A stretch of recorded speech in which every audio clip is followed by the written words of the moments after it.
Bonjour, on va corriger l'exercice des pompes que j'ai distribué euh, sur Pronote.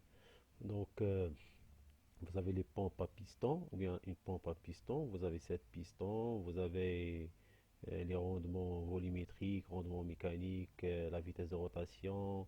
Vous avez l'angle d'inclinaison de plateau, c'est 18 degrés. Vous avez le diamètre de chaque piston, c'est 15 mm. Donc, les données sont ici.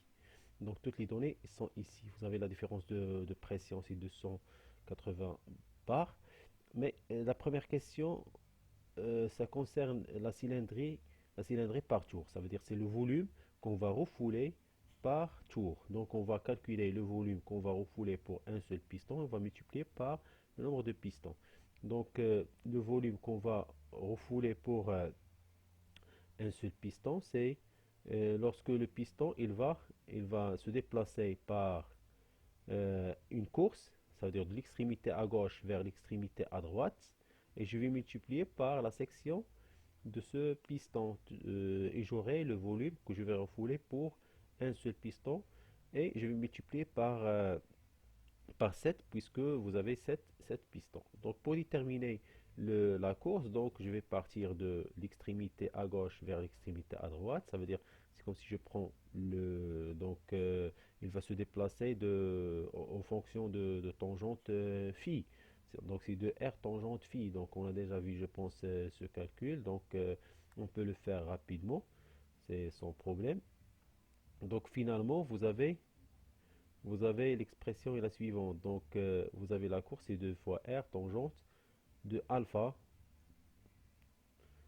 C'est bon? Puisque, je m'excuse, c'est pas phi, puisque ici c'est phi pour cette figure. J'ai choisi cette figure car on a déjà vu l'année dernière. Et l'inclinaison du plateau, c'est phi, mais pour notre exemple, l'inclinaison du plateau, c'est alpha. C'est bon. Donc, c'est 2 fois alpha fois R fois tangente, 2 fois R fois tangente alpha. Donc, c'est ça. Donc, la courbe, c'est 2 fois R tangente alpha.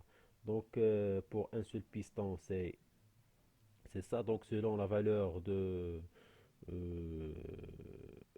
de R, donc, ou bien l'unité de R, donc vous avez ici l'unité, c'est l'unité de R. Et vous avez la section, c'est pi R carré ou bien pi d carré sur 4 et vous avez 7 pistons. Finalement vous avez la cylindrée, c'est 19,3, tout calcul fait, c'est bon. Donc je passe directement pour déterminer le débit théorique. C'est tout simplement c'est la cylindrée multipliée par la vitesse de rotation. Donc ici c'est la cylindrée, c'est en centimètres cubes par exemple par tour, et vous avez la vitesse de rotation, c'est en tours par minute. Finalement le débit théorique, c'est 3000 multiplié par 19,3, ça va donner une valeur en centimètres cubes par minute. Donc pour déterminer le débit réel, donc je vais utiliser ce débit théorique et je vais le multiplier par le rendement volumétrique et je trouve le débit réel. Donc pour la puissance, c'est ça. Donc tu calcules fait, vous aurez ça. Donc pour la puissance mécanique, chose qu'on va chercher, donc il est égal à la puissance réelle divisé par le rendement volumétrique divisé par le rendement mécanique. Donc la puissance réelle, c'est la puissance, lorsqu'il s'agit d'une puissance hydraulique, c'est le débit fois la différence de pression. C'est bon, donc tout calcul fait, vous avez une puissance mécanique qui est égale à cette valeur. Donc je passe à la deuxième question. La deuxième question, il est demandé de déterminer le débit instantané.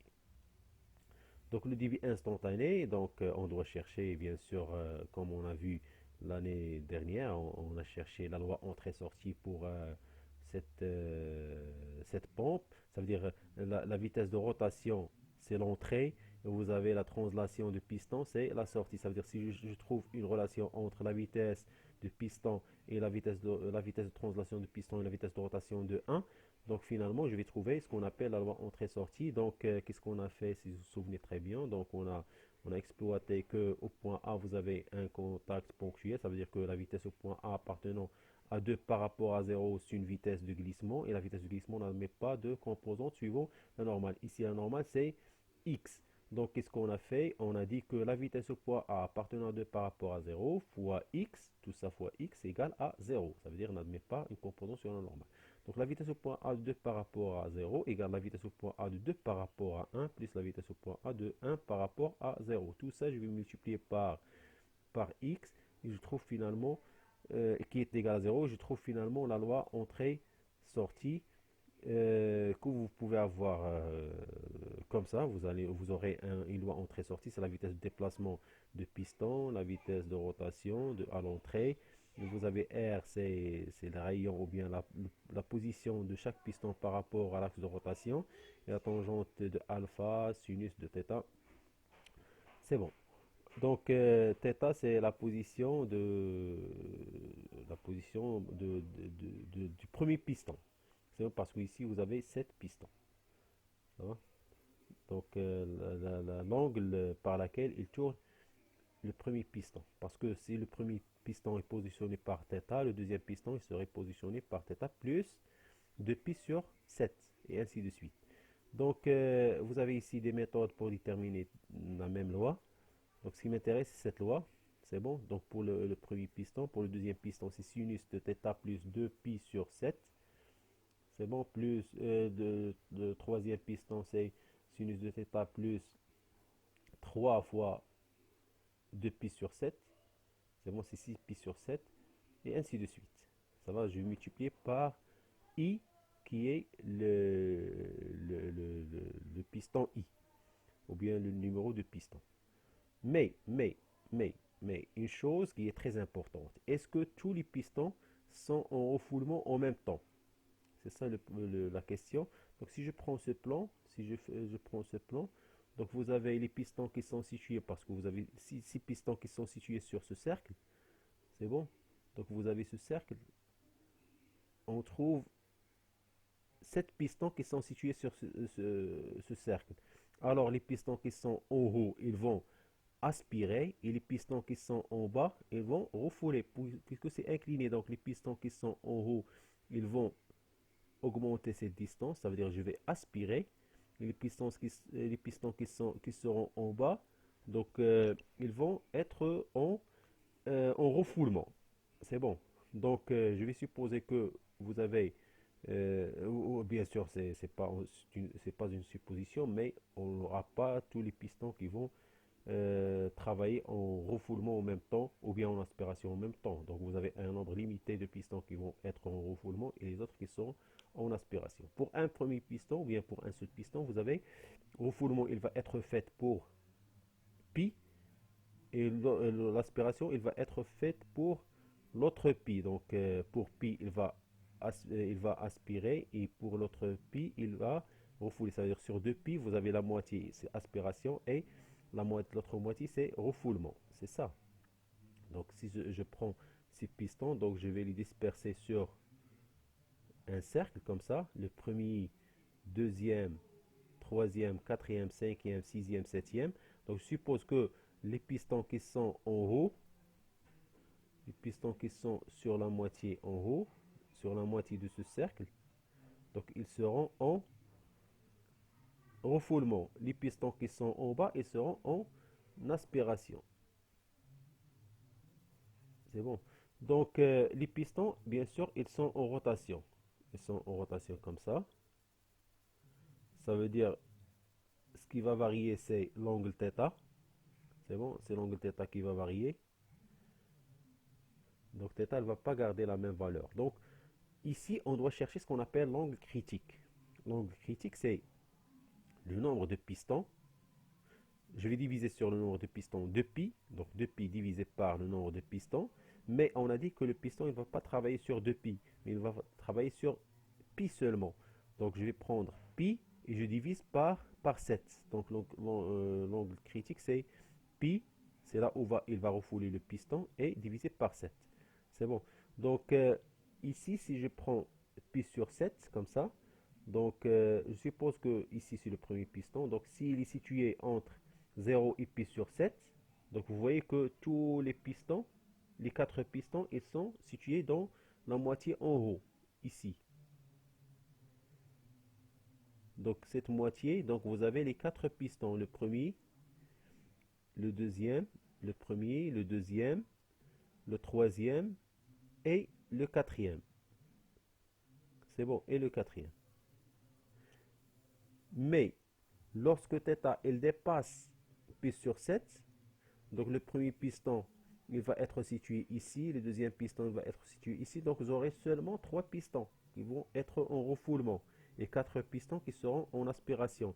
Et lorsque j'augmente pi et je serai à 2 pi sur 7, donc j'aurai 3 pistons ou bien 4 pistons qui seront être en refoulement et 3 qui seront en aspiration. C'est-à-dire que vous avez une alternance. C'est bon. Donc c'est pour cette raison que je vais comparer θ avec pi sur 7. Lorsque θ est situé entre 0 et pi sur 7, donc vous avez les 4 pistons qui seront en refoulement. Donc j'aurai pour le premier piston, il est positionné de θ. Le deuxième piston, θ c'est entre le premier piston et Y.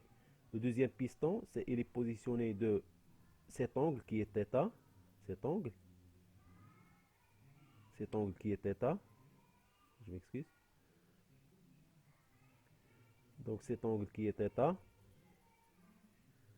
cet angle qui est θ, il veut pas être, donc c'est un peu, c'est pas bien fait, mais le premier piston il est situé à un angle qui est égal à θ, le deuxième piston il est situé à un angle qui est égal à θ plus donc il sépare deux pistons, c'est 2 pi sur 7 parce que vous avez 7 pistons et je divise 2 pi sur 7. Donc entre le premier piston et le deuxième piston, vous avez 2 pi sur 7. Donc lorsque le piston est situé ici, à un angle θ, le deuxième piston il serait situé à 2 pi sur 7. Le troisième piston il serait situé à 3 fois 2 pi sur 7, ça veut dire 6 pi sur 7.